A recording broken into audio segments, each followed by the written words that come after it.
네, 마태복음 7장 오늘 15절 말씀, 16절 말씀, 거짓 선지자에 대한 말씀이네요. 한 절 한 절 성경 정독. 우리 마태복음 5장, 6장, 7장, 이제 7장에 지난주에 좁은 문으로 들어가라. 네, 좁은 문으로 들어가라. 생명으로 인도하는 문은 좁고 길이 협착하여 찾는 이가 적음이라. 멸망으로 인도하는 문은 크고 그 길이 넓어 그리로 들어가는 자가 많고. 예. 그 다음에 오늘 15절 거짓 선지자들을 삼가라 이렇게 되어 있습니다.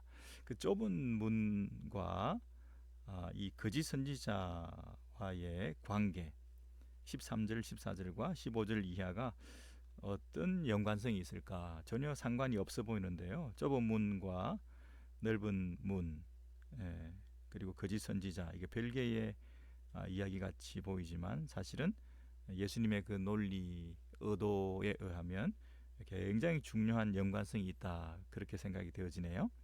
먼저 15절에 보시면 거짓 선지자들을 삼가라.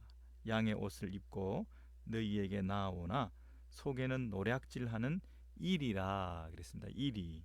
그 다음에 양, 그렇게 되어 있고요. 그 거짓 선지자가 이리와 같아 하는 것이죠. 이리는 양을 다 잡아먹죠. 그러니까 거짓 선지자들은 굉장히 우리한테 위험한 존재입니다.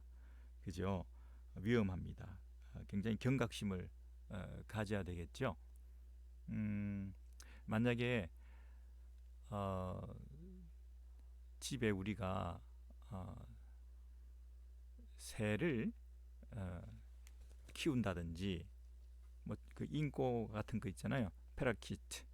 그 고양이를 한 마리 뭐 키운다든지, 인꼬를 두 마리 키우고 고양이를 한 마리 키우는데 집 문 앞에다가 크게 싸나운 개 조심하시오, 이렇게 해놓으면, 개 조심 이렇게 해놓으면 그건 좀 우스꽝스럽잖아요. 집안에 그 무서운 맹견이 있는 것도 아니고, 앵무새 뭐 저 인꼬 한두 마리 있고 고양이 있는데 그렇게 개조심이라고 써놓으면 우스꽝스러운 일이잖아요.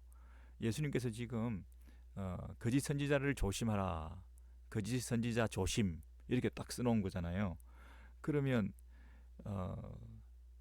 진짜로 위험하니까, 물리면 죽으니까, 거짓 선지자한테 한번 물리면 큰일 나니까, 그래서 그걸 거짓 선지자 조심 이렇게 써놓은 거지.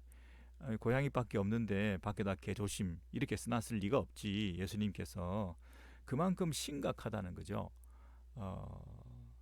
우리가 개한테 물리면 큰 상해를 입고, 혹시 미친 개한테 물리면 미친 개한테 물리면 그 끝장이잖아요. 그 광견병이 얼마나 위험합니까? 그러니까 정말 조심해야 되는 거잖아요, 개는. 그리고 이거 뭐 예방 주사를 맞았는지, 또 무슨 병이 없는지, 그러니까 그 잘못 물리면 큰일 나니까. 그리고 애기들 뭐 어린 아이들 이 큰 개한테 한번 덮치면 그 트라우마도 굉장할 테고요. 이 상해를 입으면 몸에 그냥 피부에 상처도 나고 굉장히 큰일이거든요. 그러니까 개 조심해라. 철저히 조심해야 됩니다. 예수님께서 없는 위험을 있다고 지금 과장해서 말씀하시는 게 아니에요. 진짜 위험하다, 그게 현실이다. 그리고 지금은 없는데 앞으로 있을 거다가 아니라 지금 실존적으로 그런 위험에 직면해 있다, 너희들이. 그렇게 말씀하시는 겁니다.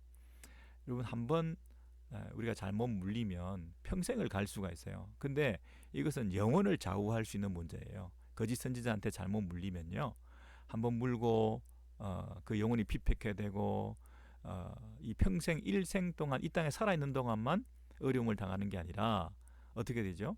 일평생 그 이단이나 거짓 가르침의 노예가 되어서 살아갈 뿐만 아니라 영원과 사후에도 영생과 영벌을 나뉘게 되는, 평생 열심히 신앙생활을 했다고 했는데 거짓 선지자들한테 잘못 물려서 어, 그 영혼이 영혼으로 멸망케 된다고 한다면 굉장히 심각한 문제거든요.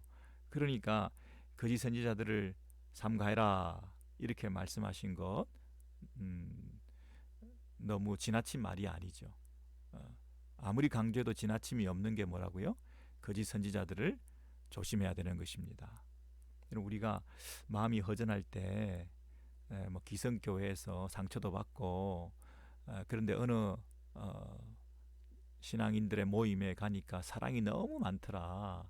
정말 천국과 같더라. 그곳에 가니까 정말 남의 일이 아니라 내 일처럼 내 문제를 품어주고 생활의 필요를 제공해주고 삶에서 니들을 채워주고 정말 목사님, 정말 장로님 자상하시고 물질적으로 헌신해주고 일일이 신경 써주고 그런 천국과 같은 공동체를 경험한 적이 없다. 너무 사랑이 많은 그런 교회를 만났다. 그래서 그 모임에 시작했는데요. 알고 봤더니 거기가 이단이에요. 뭐 여호와의 증인이에요. 뭐 무슨 이상한 종교에 우리가 들어갈 수 있는 거예요. 사람들은 다 이제 이단이라고 말하는데 나는 빠져나올 수가 없는 거예요. 그 사랑에 너무 감동돼 가지고 너무 그 사랑에 빚져 가지고 그리고 이단인 줄 알지만 그곳에서 받는 위로가 있어요. 어, 다른 데서 소외감을 느끼고 왕따 당하고 나를 존재감을 느끼게 해주지 못했고 그랬는데 이곳에 가면 나를 세워주죠. 나를 대접해주죠. 내가 맡은 일이 생겼죠. 내가 없으면 안 될 것 같은 그런 중요한 사명도 얻었죠. 게다가 그런 어텐션을 받고 삶의 존재 의미를 느낄 뿐만 아니라 내가 직분도 받고 게다가 경제적인 이익도 있는 거예요. 그 단체에서 그 수고에 대한 대가도 챙겨주는 거예요. 내 생활도 해결해 주는 거예요. 그 교회에서 하는 무슨 비즈니스에 내가 동참하게 되고 그 교회 장로님이 하는 비즈니스에서 나를 써주기도 하고 이러면서 이제 생활로도 묶여버렸어. 경제 공동체가 돼버렸어. 그리고 이제 그 신앙의 울타리 안에서 자꾸 세뇌되다 보니까 이게 틀린 거라고 생각 안 해.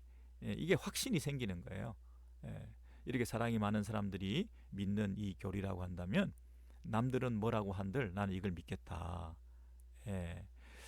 언제나 천동설과 지동설을 서로 주장했던 것처럼 하루아침에 이 진리가 거짓이 되고 거짓이 진리되고 항상 이단들은 핍박을 어, 받아왔는데 사실은 에, 그것이 진리이기 때문에 핍박을 받는 것이다. 이렇게 막 뒤집어 씌우는 거죠. 항상 진리는 핍박을 받는다. 예수님도 얼마나 핍박을 받았냐. 사도 바울도 얼마나 고난을 당했냐. 자기들이 좁은 길을 간다. 그 좁은 길을 가다 보면 이런 핍박을 받는다. 이러면서 그 핍박 받는 것을 사람들이 자기들을 이단이라고 말하는 것을 핍박이라고 생각하고 그것을 우리가 좁은 길을 걸어가고 있다는 증거로 삼으면서 스스로 위로하고 그 연대감과 자기들의 그 결속력은 더 공고해져 가지고 그래서 평생 끝까지 가는 거 아닙니까? 예, 이게 뭡니까? 개조심해야 되는 거죠. 한번 물리면요, 한번 뭐 전도지 한 장 잘못 받아가지고 이거 좀 신선하네, 뭐 못 들어본 말씀이네. 이 전도지에 있는 대로 한번 성경을 찾아보니까 성경대로 이게 다 연결돼 가지고 틀린 말 하나도 없고 다 옳은 말이네. 여러분 그래가지고 거기에 관심을 가지고 그 단체에 조인하게 되어서 평생을 그렇게 살아간다고 생각해 보세요. 예? 이게 정말 개조심하지 않으면 한번 물리면 놓질 않는다니까요. 이런 방법 저런 방법 자꾸 연락하죠. 사람 보내죠. 뭐 서신 보내죠. 전화하죠. 또 아는 사람 통해서 연락하죠. 그리고 이런저런 도움 주죠.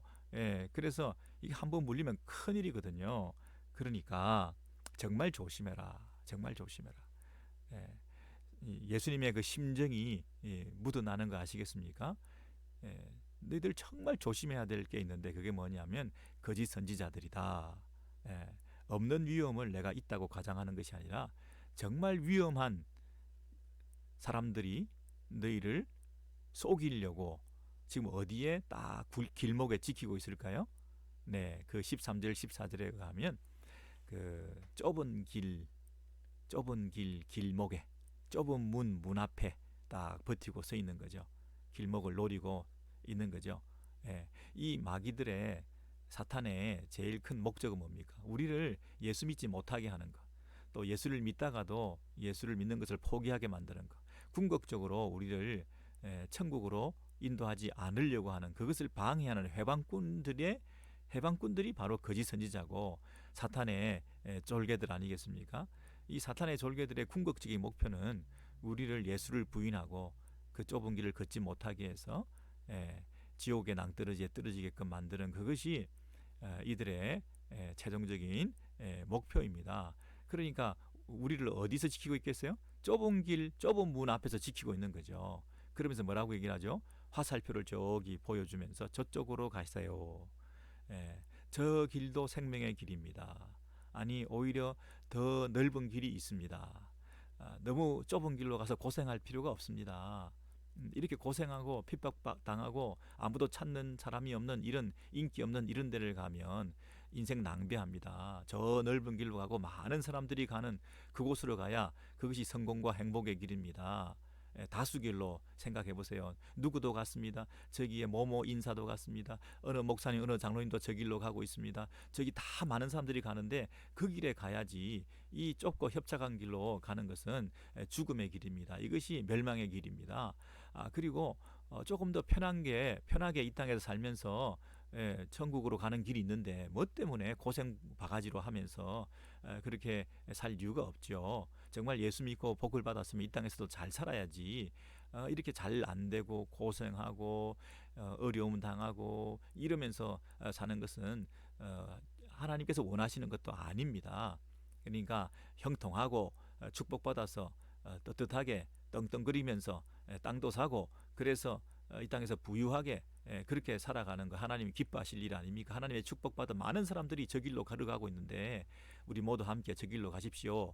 이러면서 화살표를 딱 이렇게 비추고 있는 거예요. 여러분 우리가 화살표 역할을 하는 거죠. 우리 인생이 어떻게 사느냐, 우리가 어떻게 누군가에게 지시를 내리고 방향을 설정해 주느냐에 따라서 우리의 삶이 화살표가 될 수 있죠. 거짓 선지자들은 자기가 감은 이슬로 아주 속이면서 이리의 옷을 입고는 마치 양인 것처럼 여러분 양인 것처럼 이 말은 굉장히 부드럽다는 얘기입니다. 굉장히 순진해 보인다는 겁니다. 굉장히 겸손해 보인다는 것입니다. 굉장히 그 이리가 딱 서 있어서 무섭게 거짓 선지자는 무섭게 생각되면 우리가 분별하기가 쉽겠죠. 거짓 선지자가 나 거짓 선지자다 하고 막 무섭게 하고 막 아주 뭐 우리가 볼 때 무자비하게 정말 버릇없이 그냥 무례하고 이런 쌍스럽고 이러면 우리가 분별하기가 쉽죠. 그 위에 나와 있는 그 짐승들이 뭐였습니까? 개, 돼지 아니었습니까? 돼지와 개처럼 거룩한 것을 개에게 주지 말며 너희 진주를 돼지 앞에 던지지 마라. 그렇죠? 겉으로 보기에 개와 돼지 같으면 우리가 그걸 안 할 수가 있어요. 그것들을 끓일 수가 있어요. 근데 이건 양의 모습을 하고 있다니까요. 예, 예.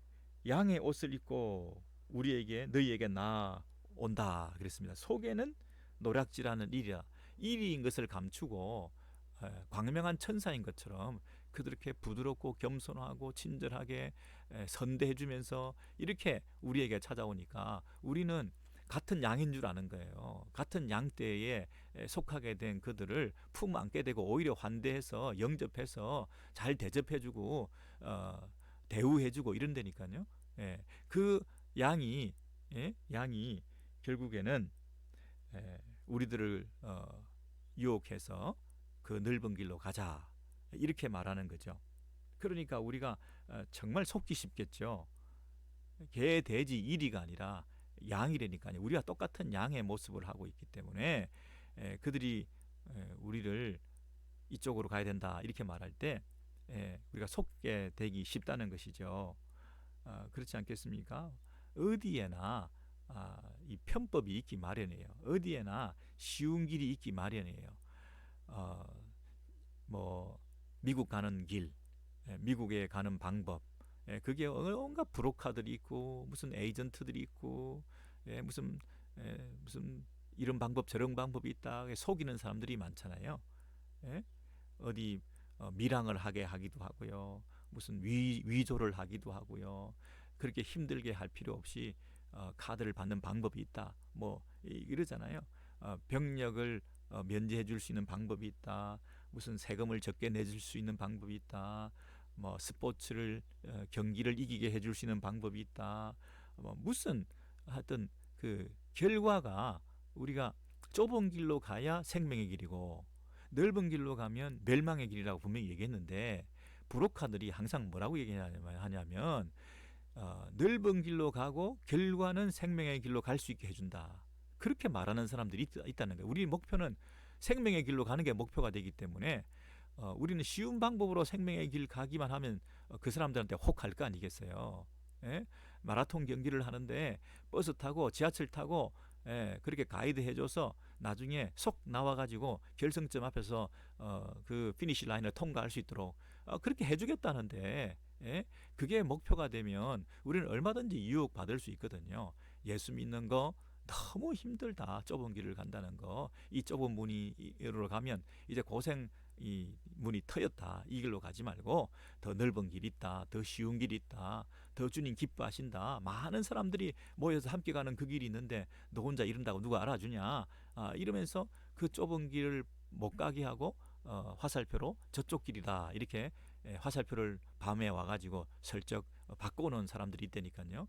그걸 우리가 잘 모르면 그 잘못된 화살표를 따라가다가 멸망의 길로 간다는 거죠. 예, 그래서 이 역할을 하는 거짓 선지자 이 얘기를 13절 14절에 좁은 길 넓은 길 좁은 문 넓은 문 바로 다음에 15절에 거짓 선지자를 조심하라 이렇게 예수께서 말씀하신 그 의도를 아시겠죠? 예, 그래서 그 거짓 선지자 그 심각성에 대해서 얘기를 하는데 여러분 이 거짓 선지자는 어제 오늘 일이 아니죠. 어제 오늘 일이 아니죠. 이 진리를 왜곡하고 절반의 진리를 말하고 성경을 말 안 하는 게 아니에요. 진리를 말 안 하는 게 아니에요. 근데 트위스트 한다 그래요. 살짝 틀어서 아담과 하와에게 사단이 뱀이 말씀으로 다 꼬였습니다. 그리고 예수님을 대적하는 시험 받게 했을 때도 사단이 다 말씀으로 살짝 트위스트했죠. 그래서 절반의 진리를 말하는 것은 철저한 이단을 말하는 것보다 더 나쁘다 이렇게 말하는 사람도 있어요. 이 절반의 진리, 진리의 파편 조각 그것을 우리가 붙들고 그게 진리라고 착각을 하면 안 되는 거죠. 그것을 자기 주장의 근거로 삼으면 안 되는 거죠. 항상 우리가 분별할 수 있는 능력을 가져야 되는데 그것은 말씀 하나님으로부터 오는 말씀인가 이걸 철저히 분별하지 않으면 어느새 우리가 그 파편적인 진리에 우리가 목을 매달고 그것도 진리라고 착각하면서 그 인생길을 잘못된 길로 가게 되기 쉽거든요. 자기만 잘못 가는 게 아니라 소경이 소경을 인도해서 내 가족, 내 친척, 내 후손들까지도 내가 잘못 믿어서 다른 사람들에게까지도 잘못 믿게 만드는 그런 일을 할 수 있기 때문에 내가 정신 차리고 잘 믿어야 된다는 거죠. 바로 믿어야 된다는 거죠.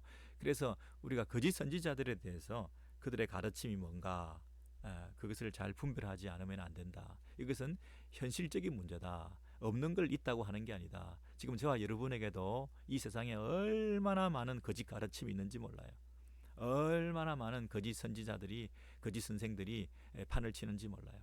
현실적인 문제예요. 근데 자칫 잘못하면 잘못 기웃거리다가 뭐 전도지 한 장 받아들고 마음을 뺏기게 되면 그게 자꾸 몰입을 하게 되고 세뇌가 되게 되고 그게 진리인 것처럼 받아들이게 되고 내 마음에 혹하는 부분이 있거든요. 내 테이스트에 맞는 말씀이 있어요. 내가 호기심을 가지고 있는 그 부분을 긁어주면 이게 좀 궁금했는데 이 궁금해진 이 부분을 잘 이해되게 해준 사람에 대해서 관심을 가질 거 아니겠어요. 그에 대한 호감을 가질 거 아니겠냐고요. 그렇게 되다 보면 자꾸만 끌려 들어가게 되는 것입니다. 그러니까 지금 현실적으로도 우리한테 우리 주변에 뭐 얼마나 많은 이단들, 거짓 선생, 거짓 가르침, 거짓 교리 이런 것들이 뭐 마켓 앞에도 있고 뭐 인터넷에도 있고 뭐 설교 테이프도 있고 뭐 나쁜 책자들도 보면 있고 그런데 그런 부분에서 우리가 경각심을 우리가 가져야 될 필요가 있다. 그런 말씀이죠. 여러분 이것은 이 오래전부터 창세기에 나와 있는 그 이후부터 인류 역사상 계속되고 있는 이 논쟁이요, 뿌리 깊은 싸움 아니겠습니까? 그런 면에서 조금 우리 거짓 선지자들에 대한 공부를 오늘 조금 해볼 필요가 있을 것 같아요. 또 이런 기회가 없을 수도 있으니까 우리 베드로 후서를 한번 보시겠습니다. 베드로 후서 2장에 보시면요. 우리 성경을 찾아보시죠. 베드로 후서 385면인가요? 베드로 후서 1장부터 한번 보시면요. 1장에 384면 베드로 후서 찾으셨죠? 1장에 보시면 11절부터 제가 읽어드리겠는데요. 11절 이같이 하면 우리 주 곧 구주 예수 그리스도의 영원한 나라에 들어감을 넉넉히 너희에게 주시리라. 여기 보면 영원한 하나님의 나라, 우리 주 예수 그리스도의 영원한 나라에 들어감을 넉넉히 너희에게 주시리라. 그렇죠? 하나님 나라에 어떻게 들어갈 수 있는지. 근데 12절에 이러므로 너희가 이것을 알고 이미 있는 진리에 섰으나, 이 어떻게 들어가야 되는지에 대해서 진리를 알고 그리고 그 진리 위에 든든히 서 있으나 내가 항상 너희로 생각하게 하려 하노라. 자꾸 기억나게 하는 것은 뭐냐면 내가 이 장막에 있을 동안에, 내가 살아 있을 동안에 이 말이죠. 베드로 사도가 살아 있을 동안에 너희를 일깨워 생각하게 함이 옳은 줄로 여기노니, 살아 있는 동안에 이미 진리에 굳게 서서 하나님 나라에 들어갈 수 있지만 계속해서 그것을 일깨워 주고 싶다는 거죠. 14절에 이는 우리 주 예수 그리스도께서 내게 지시한 것과 같이 나도 이 장막을 벗어날 것이 임박한 줄을 알미라. 죽기 전에, 이 장막을 벗어나기 전에 내가 계속해서 이 일을 힘써, 15절에 내가 힘써 너희로 하여금 나의 떠난 후에라도 필요한 때는 이런 것을 생각나게 하려 하노라. 자꾸 잊어버리니까 두 번, 세 번 강조해서 살아있을 때도 복음을 전하지만 내가 죽고 난 다음에도 이것을 계속 기억해라 하는 것을 지금 말하는 거죠. 16절에 보시면 우리 주 예수 그리스도의 능력과 강림하심을 너희에게 알게 한 것이 교묘하게 공교히 만든 이야기를 쫓은 것이 아니요 우리는 그의 크신 위엄을 친히 본 자라. 지극히 큰 영광 중에서 이러한 소리가 그에게 나기를 이는 내 사랑하는 아들이요 내 기뻐하는 자라 하실 때에 저가 하나님 아버지께 존귀와 영광을 받으셨느니라. 이 소리는 우리와 저와 함께 거룩한 산에 있을 때에 하늘로서 나옴을 들은 것이라. 또 우리에게 더 확실한 예언이 있어. 여러분, 더 확실한 예언, 더 확실한 말씀. 어두운 데 비치는 등불과 같으니, 어두운 데 비치는 등불과 같으니, 생명의 빛이 되시는 이 확실한 말씀이 있으니, 이 직접 하늘에서 들려주신 그 소리, 하나님의 말씀, 이것을 듣고 보고 했던 그런 사도적 전통 위에 더 확실한 하나님의 말씀이 있으니 이것이 비치는 등불과 같으니 날이 새어 샛별이 너희 마음에 떠오르기까지 너희가 이것을 주의하는 것이 가니라. 먼저 알 것은 경의 모든 예언은 사사로이 풀 것이 아니니, 이게 경의 모든 예언 그랬죠. 성경을 말하는 거죠. 예언은 언제든지 사람의 뜻으로 낸 것이 아니요 오직 성령의 감동하심을 입은 사람들이 하나님께 받아 말한 것임이니라. 여러분, 여기 사람의 말, 사람의 교묘한 이야기로 지어낸 것이 아니라, 사람이 쓴 책이 아니라, 사람의 뜻으로 풀어낸 말씀이 아니라 오직 하나님의 영이 감동해서 성령의 감동하심을 받은 사람들이 하나님께로부터 받아 말한 것이라는 거죠. 이게 내 생각으로 자의로 만든 얘기가 아니라 전적으로 하나님으로부터 받은 말씀이다. 이게 더 확실한 예언이 지금 우리에게, 신약 성도들에게 주어져 있다는 것이에요. 그런데 그래 놓고는 2장 1절에 그러나 나오잖아요. 그러나 이런 말씀이 있는데 이 경에 기록한, 하나님의 감동으로 기록한 사도들에 의해서 완성된 뭐가 있다고요? 성경책이 있다는 거예요. 신구약 성경이 이렇게 완성된 상태로 우리에게 하나님께 감동을 받은 성경 저자들, 지금은 사도들이 없습니다. 지금은 성경을 기록할 수 있는 사람이 아무도 없습니다. 지금도 가끔 받아서 썼다는 사람들이 있고 내가 직접 들었다는 사람이 있어서 그걸 기록에 옮긴다는 사람들이 있는데요. 이게 마치 지금 나에게 주신 하나님의 계시라고 이렇게 말하는 사람들이 있는데요. 이미 계시는 종결되었습니다. 성경은 충족성을 가집니다. 충분하고 족합니다.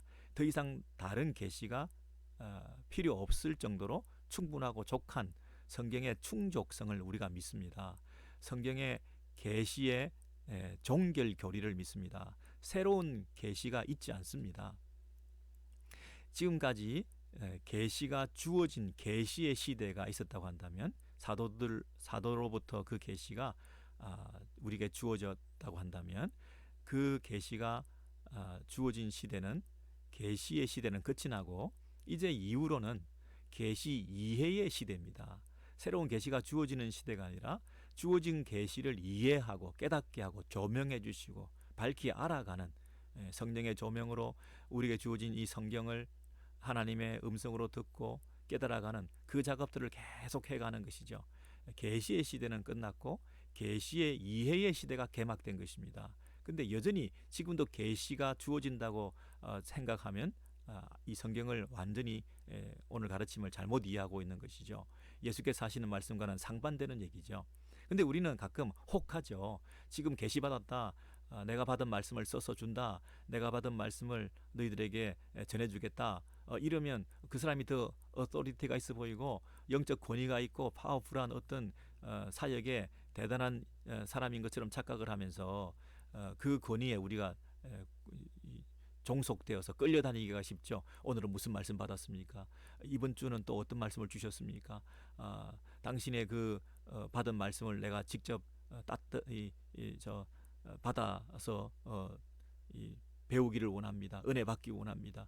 지금 받은 말씀, 어제 받은 말씀, 최근에 받은 말씀, 가장 업데이트된 말씀, 예수님 뭐라고 얘기하십니까? 이러면서 우리가 종속되고 끌려다니고 영적 노예 상태에서 계속 새로운 계시를 우리가 갈구하게 되기가 쉬워요. 그렇지 않습니다, 여러분. 성경은 지금 우리에게 주어진 이 성경 외에는 다른 계시가 없습니다. 이 더 확실한 예언, 하나님의 말씀이 이 경으로 기록되어서 이 말씀이 우리에게 주어졌습니다. 성령의 감동하심을 입은 사람들이 하나님께 받아 말한 신구약 성경 66권으로 완성되었죠. 네, 그런데 2장 1절에 보시면 그러나 민간에 또한 거짓 선지자들이 일어났었나니 이와 같이 너희 중에도 거짓 선생들이 있으리라. 저희는 멸망케 할 이단을 가만히 끌어들여 자기들을 사신 주를 부인하고 임박한 멸망을 스스로 취하는 자들이라. 여럿이 저희 호색하는 것을 쫓으리니 이로 인하여 진리의 도가 회방을 받을 것이라. 여러분 3절 저희가 탐심을 인하여 지은 말을 가지고 너희로 이득으로 일을 삼으니 저희 심판은 옛적부터 지체하지 아니하며 저희 멸망은 자지 아니하느니라. 그러면 이 거짓 선지자들에 대한 멸망은 자명한 것이죠. 그죠? 근데 그들의 특징은 탐심이 있다는 거죠. 그리고 우리들을 이익의 재료로 삼는다는 것이 우리를 이용한다는 것이죠. 예. 그리고 또 특징은 뭐죠? 여럿이 그들을 쫓는다는 거죠. 많은 사람들이 그들을 선호한다는 것입니다. 그렇죠? 그리고 그들은 가만히 들어온다. 가만히 들어온다. 스스로 멸망받을 일을 스스로 취하는 자들인 줄 모르고 그 일을 계속한다는 것이죠. 여러분 여기서 중요한 포인트는 뭐냐면 그들이 거짓 선생들인데요. 거짓 선생들인지 자기들이 거짓말하고 있다는 것을 알아요, 몰라요? 여러분 거짓말쟁이들 윤리적으로 도덕적으로 저 인간 거짓말쟁이야. 그러면 그 거짓말쟁이들은 자기가 거짓말하고 있다는 걸 스스로 알죠. 그러면 그 사람은 내가 거짓말했으니까 일말의 가책을 나중에라도 느끼고 그 양심에 그리끼는 거짓말한 것을 돌이키기도 하고 또 회개하기도 하고 그러기도 한다는 거죠. 윤리적인 도덕적인 거짓말은 그 거짓말쟁이들은 회개할 가능성도 있는 거죠. 근데 이 영적인 이 거짓말쟁이들은요, 영적인 거짓 선생들은 너무나 확실하게 자기가 받았기 때문에, 너무나 이 음성을 들었기 때문에, 너무나 이것은 분명한 하나님의 말씀이라고 확신에 차서 하는 그들의 사역이고 티칭이고 그들의 그 삶이기 때문에 자기들은 회개할 수가 없어요. 회개할 기회도 없다니까요. 자기들이 거짓말 하고 있다고 생각도 안 하는 거예요. 영적으로 쉬어서 자기가 확신 가운데 이게 진리라고 말을 했기 때문에 그 진리라고 확신하는 그 확신에 우리가 속아 넘어가서 저렇게 확신 있게 자신감 있게 분명하게 말하는 걸 보니 우리가 정말 믿을 만한 것 같아. 저렇게 눈물을 흘리면서 간절하게 전해주려고 하는 저 열심과 그 진정성이 느껴진다. 이단이 여러분 진정성이 있습니다. 이단이 충성되고 열심으로 수고하고 있습니다. 이단만큼 열정적으로 자기 일을 하는 이단들이 어디 있습니까? 여러분, 그들의 수고, 그들의 어떤 진정성, 그들의 애쓰는 이런 모습들을 겉으로 우리가 볼 때 그게 진짜구나라고 우리가 착각할 정도로 끌려가게 되기 쉽다니까요. 예, 왜냐하면 그들은 자기가 거짓말하고 있다고 생각하지 않습니다. 봤거든요. 들었거든요. 하나님의 음성이라고 착각하거든요. 그러니까 이게 하나님의 음성이다라고 선포해주고 우리에게 전달해주는 거예요. 성경이 버젓이 우리에게 있는데 자기들은 성경 외에 다른 것을 들었거든요. 그리고 다른 권위를 가지고 성경을 자기가 해석하고 새로운 깨달음을 가지고 이 성경 속에서 진짜 진리를 발견했다. 남들이 보지 못하는 지금까지 기성교회에서 목사님들이나 일반적으로 하는 얘기와 다른 어떤 이 새로운 것을 내가 발견했다고 이런 확신을 가지고 이것만이 진리라고 생각하기 때문에 그걸 담대하게 힘있게 확신 가운데 전하는 것이거든요. 그러니까 자기들은 회개할 근거가 없죠. 회개할 이유가 없다니까요. 회개할 기회조차 없어 그들은 결국 어떻게 됩니까? 스스로 멸망의 자리에 멸망을 주를 부인하고 임박한 멸망을 스스로 취하는 자들이다. 자신의 멸망을 스스로 자취하는 자들이다. 이렇게 말하고 있습니다. 여러분 특별히 2장 1절에 보시면 민간에 또한 거짓 선지자들이 일어났었나니 이 말은요. 그 민간에라는 말이 번역이 좀 애매한데 요즘 그 개역 개정을 보시면 백성들 가운데 이렇게 되어 있습니다. 이것은 구약 시대의 이스라엘 백성들 가운데 있었던 거짓 선지자들을 말합니다. 과거형입니다. 일찍이 우리 선조들 백성들 이스라엘 백성들 가운데 널리 퍼져 있었던 거짓 선지자들이 있었지 않았느냐. 이와 같이 너희 중에도 거짓 선생들이 있으리라. 이 말은 구약에도 그랬던 것처럼 이 초대교회에도 신약교회에도 이와 같이 너희 중에도 거짓 선생들이 있다 이 말이거든요. 이게 역사와 전통을 자랑하는 것입니다. 이게 하루아침에 생긴 게 아니고요. 그 옛날부터 계속해서 똑같은 방법으로 우리를 좁은 길로 들어가지 못하도록 예수를 믿고 구원받는 생명의 길로 가지 못하도록 넓고 편하고 쉬운 길로 가서 영생을 얻을 수 있다고 소개하는 이런 그룹들이 분명히 있다는 것이죠. 그래서 이와 같이 이 말은 구약의 그 선지자들처럼 똑같은 방법으로 너희를 미혹하는 거짓 선생들이 우리 안에 있다. 저희는 멸망케 할 이단을 가만히 끌어들여. 그러니까 이 멸망의 길로 가는 줄도 모르고 우리가 가게 되는. 그러므로 우리가 지금 살펴봐야 될 게 뭡니까? 신약의 이 거짓 선생들에 대한 방법을 잘 알려면 구약에 가서 구약의 선지자들이 어떻게 했는지를 그 수법과 그 행태를 우리가 조금 연구해 보면 이와 같이 똑같이 우리에게도 있다고 그랬으니까 이 그들의 전략 전술을 잘 파악해서 우리가 잘 대처할 수 있을 것 같지 않습니까? 그러니까 우리가 조금 시간이 걸리더라도 구약에 가서 구약의 선지자들의 모습을 잠깐 보고 오겠는데요. 우리 예레미야로 가서 보시겠습니다. 예레미야서 먼저 5장을 보시죠. 예레미야서 5장을 보시면 구약 성경 여러분 찾으셔야 되겠습니다.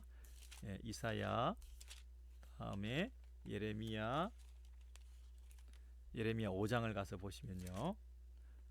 1058면인가요? 예레미야 5장 31절을 제가 읽어드리겠습니다. 예레미야 5장 31절에 선지자들은 거짓을 예언하며 제사장들은 자기 권력으로 다스리며 내 백성은 그것을 좋게 여기니 그 결국에는 너희가 어찌 하려느냐. 그 마지막에는 너희가 어찌 하려느냐. 그 결국에는 너희가 어찌 하려느냐. 예. 그런데 선지자들이 거짓을 예언하고 제사장들은 자기 권력으로 다스리며, 자기 권력이라는 것은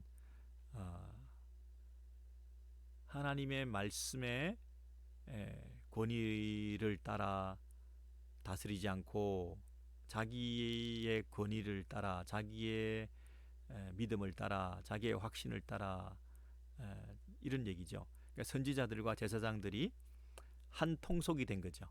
선지자들이 거짓을 예언하면 제사장들도 그것을 잘 그대로 받아들여서 그 가르침대로 함께 백성들을 다스리고 또 인도하고 있는데, 문제는 뭐냐면 백성들이 그걸 좋아한다는 거예요.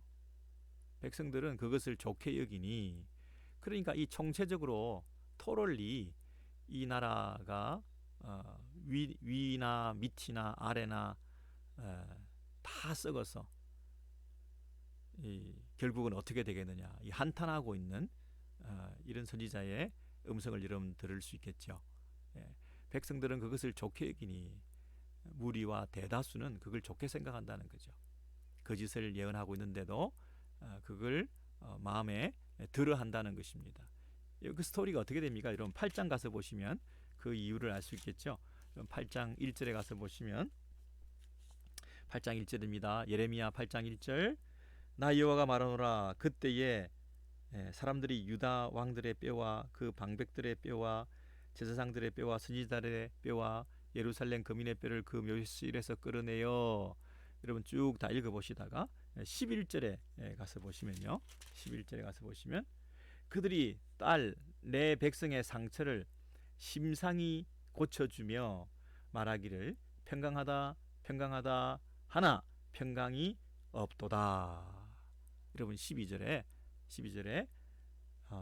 그들이 가증한 일을 행할 때에 부끄러워하였느냐 아니라 조금도 부끄러워 아니할 뿐 아니라 얼굴도 붉어지지 아니하였느니라. 그러므로 그들이 엎드러질 자와 함께 엎드러질 것이라. 내가 그들을 벌할 때에 그들이 거꾸러지리라. 여호와의 말씀이다. 그랬습니다. 여러분 그들이 부끄러워했어요? 아니요, 부끄러워 아니했다 그랬습니다. 조금도 부끄러워하지 아니했고 얼굴이 붉어졌어요? 전혀 붉어지지 않았다 그랬어요. 가책도 느끼지 않고 또 일말의 양심의 어떤 부끄러움을, 죄의식을 느끼지 않고 한마디로 뻔뻔하게 이 일을 했다는 것입니다. 근데 그들이 뭘 했다고요? 11절에 내 백성의 상처를 심상히 고쳐주며 말하기를. 심상이가 지난번도 말씀드렸듯이 심상이가 뭐죠? 가볍게 여긴다. 이 상자가 일상적인 뭐 평범한 범상이 이런 뜻이잖아요. 내 상처를 가볍게 대수롭지 않게 고쳐주며 건성으로 고쳐주며 그 상처를 그 환부를 도려내어서 근본적인 치료를 하지 않고 그 위에다가 석석 옷이나 하나 발라주는, 없는 것처럼 덮어버리는, 이렇게 상처를 간과하고 말하기를 괜찮다 이렇게 말한다는 거죠. 평강이다 그렇게 말한다는 것이죠. 예. 이것이 사람들 입장에서는, 백성들 입장에서는 좋죠. 어소리티가 있는 제사장이나 선지자들이 괜찮다고 하니까, 그런 어떤 그 컨펌을 받으니까 기분 좋은 거죠. 이게 알딸딸한데요. 이래야 되나 저래야 되나 하는데요. 그 권위 있는 사람들이, 지도자들이 괜찮다. 이렇게 해도 된다. 이걸 이렇게 가면 넓은 길로 가는 것 같지만 가다 보면 이것이 생명의 길이다. 모든 사람들이 다 괜찮다. 다 그렇게 하고 있다. 다 괜찮다. 다 그렇게 가고 있다. 네가 가고 있는 게 잘못된 길이 아니다. 이렇게 말해줘서 다 사람들이 그 길로 가고 있는 거죠. 네. 그 사람들은 인기가 좋은 거죠. 막 너무 힘들게 해라. 너무 뭐 좁은 길을 가라. 너무 포기해라. 너무 양보해라. 손해를 봐라. 불이익을 당해라. 뭐 그러지 않아도 다 누리면서 가다 보면 이 길이 생명의 길이다. 이렇게도 가는 것이 더 축복받은 길이다. 그렇게 얘기하면 백성들이 다 좋아하겠죠. 예? 그런데 마지막에는 너희가 어떻게 하겠느냐? 결국에는 너희가 어찌 하겠느냐? 이게 선지자의 탄식이고 하나님의 근심이 아니었겠습니까? 예, 예레미야 마지막으로 우리 넘어간 김에 23장만 한 번 더 보시겠습니다. 예레미야 23장 16절 보겠습니다. 1087년 예레미야 23장 16절 보시면 만군의 여호와께서 이같이 말씀하시되 너희에게 예언하는 선지자들의 말을 듣지 말라. 너희들의 예언하는 선지자들의 말을 듣지 말라. 그들은 너희에게 헛된 것을 가르치나니 그들의 말한 묵시는 자기 마음으로 말미암은 것이요 자기 마음으로부터 나온 것이요 하나님의 입에서 나온 것이 아니니라. 여러분, 하나님의 입에서 나오지 않고 얼마든지 자기한테서 생산되는 그 가르침으로 이것이 하나님의 말씀이다 이렇게 예언하는 거짓 선지자들이 얼마든지 있을 수 있다는 것이죠. 항상 그들이 나를 멸시하는 자에게 이르기를 너희가 평안하리라 평안하리라 여호와의 말씀이니라. 이보세요. 평안하리라 여호와의 말씀이니라. 이렇게 자기 마음대로 하나의 말씀이라는 그 포장을 해가지고 자기 얘기를 하는 거예요. 얼마든지 그럴 수 있다는 거죠. 또 자기 마음에 강팍한 대로 행하는 모든 사람에게 이르기를 재앙이 너에게 임하지 아니하리라 하였느니라. 재앙이 너에게 임하지 아니하리라. 평안하리라. 재앙이 없다. 축복밖에 없다. 이제는 뭐 행복한 것밖에 없다. 이제는 뭐 이 땅에서 잘 되는 일 외에는 남은 게 없다. 뭐 이보다 더 행복할 수는 없는 삶을 살 것이다.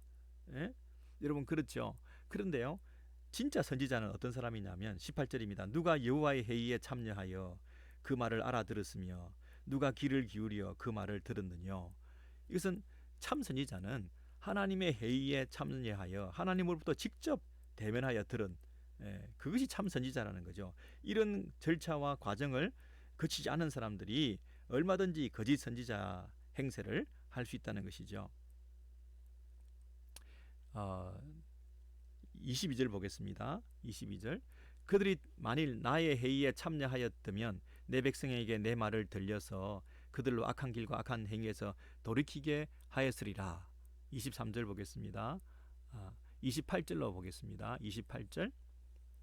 나 여호와가 말하노라. 몽사를 얻은 선지자는 몽사를 말할 것이요 내 말을 받은 자는 성실함으로 내 말을 말할 것이라. 개와 밀을 어찌 비교하겠느냐. 이런 몽사가 뭐죠? 꿈을 꾸는 것입니다. 환상을 본 것입니다. 자기가 이렇게 분명한 확신을 가지는 거죠. 내가 봤으니까, 내가 들었으니까, 직접 목도했으니까. 얼마든지 그것을 근거로 해서 하나님의 말씀이다 이렇게 말하는 사람들이 얼마든지 있을 수 있다는 것이죠. 그런데 여러분, 그 그릇된 안정감, 이것이 하나님의 백성에게는 매우 해롭다.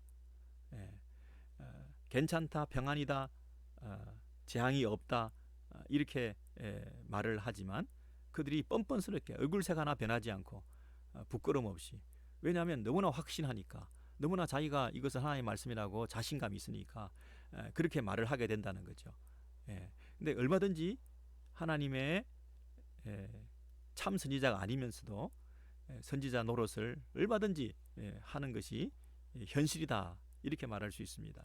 그래서 오히려 예레미야를 향해서 거짓 선지자라고, 그리고 예레미야만 자기가 하나님의 참 선지자라고 얘기를 하면 우리는 그럼 다 이단이란 말이냐. 예레미야를 향해서 이단 사냥꾼이다. 이단으로 몰아서 우리를 도매급으로 우리를 넘기려고 한다. 억지를 부려서 우리에게 이단이라는 굴레를 씌워서 우리를 힘들게 만들고 있는 저 예레미야야말로 진짜 이단이다. 이러면서 막 혼란스러운, 분별하기 어려운 이런 영적 싸움을 참 선지자와 거짓 선지자 사이에서 얼마든지 일어났던 것처럼 이제 신약 시대에도 이런 가르침이 횡행하는 가운데서 이런 영적 혼란이 가중되고 있는 게 사실이죠. 그런데 구약의 그 선지자와 그리고 신약의 사도들까지 그 전통 위에서 사도와 선지자의 터 위에 세워진 새로운 교회, 이 신약 교회는 이미 그 사도와 선지자들로 말미암아 성령의 감동하심으로 우리에게 주어진 성경이 완성되었기 때문에 새로운 선지자나 새로운 사도가 이제는 없는 거잖아요. 예. 구약 시대가 아니기 때문에 하나님께서는 사도와 선지자를 세워서 일하시지 아니하고 이제 그들을 통해서 기록한 하나님의 말씀을 최종적인 권위로 우리에게 주어서 더 이상의 계시는 없다.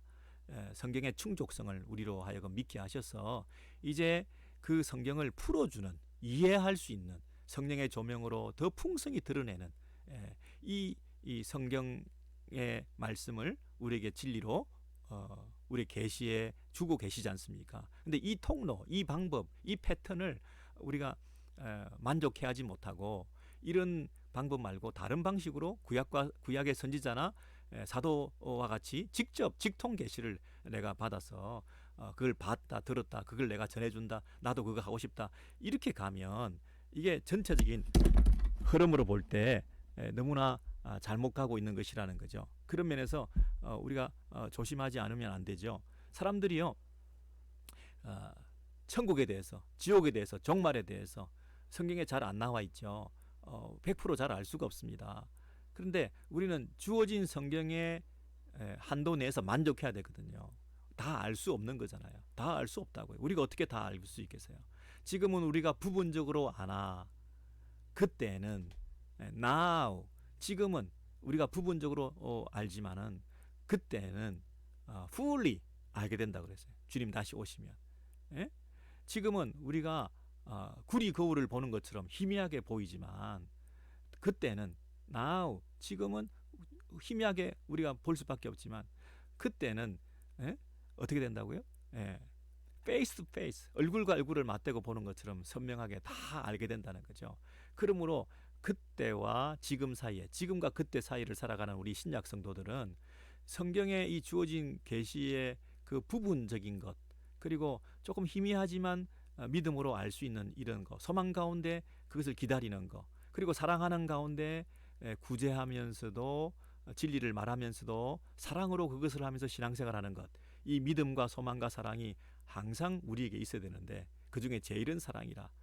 그걸 우리가 믿으면서 우리가 100%다 이해를 하고 밝히 알기 위해서 뭐 새로운 걸 찾아내고 뭐 우리가 모르는 그 어떤 희한한 것들을 다 알아내어서 그런 걸 알고 그런 걸 보고 그런 걸 들었다는데 우리가 더 많은 관심을 가지고 내가 더 깊은 것을 알기를 원한다, 이렇게 가시면 안 되고요. 그러면 거짓 선생들한테 우리가 속기 쉽다는 거죠. 그렇죠? 그래서 우리는 부분적으로 알지만 지금은 우리가 희미하게 알지만 성경에 잘 알 수 없는 그분이 언제 오실지, 천국에 가서는 뭘 하게 되는 건지, 죽고 난 다음에는 우리가 어디로 가게 되는 건지, 이 종말은 어떻게 임하는 건지, 우리가 어떻게 들림을 받는 건지 뭐 잘 모르지만, 확실히는 모르겠지만, 그러나 우리한테 뭐가 있어요? 분명한 믿음이 있고 그날이 있다고 하는 분명한 소망, 믿음과 소망, 그리고 제일 큰 덕목인 사랑, 이 사랑으로 이 땅에서 우리가 살아갈 수 있는 그런 신앙생활, 이게 진짜라는 거죠. 믿음, 소망, 사랑이 있기 때문에 우리는 잘 몰라도 또 분명히 잘 손에 잡히지 않아도 더욱 믿음으로 소망 가운데 이 땅에 살아갈 수 있는 것이 신약의 성도라는 것입니다. 여러분, 그래서 오늘 거짓 선지자에 대한 말씀을 우리가 좀 살폈는데요. 오늘은 여기까지만 하고 다음에 다시 또 우리가 그 열매에 관한 부분도 공부하고요. 우리가 좁은 문, 좁은 길 앞에 거짓 선지자들이 버티고 있다는 그것에 대해서 싸나운 개가 있어서 우리가 한번 물리면 끝장이다, 정말 조심해야 된다, 그런 심정으로 이 말씀 깊이 상고했으면 좋겠습니다.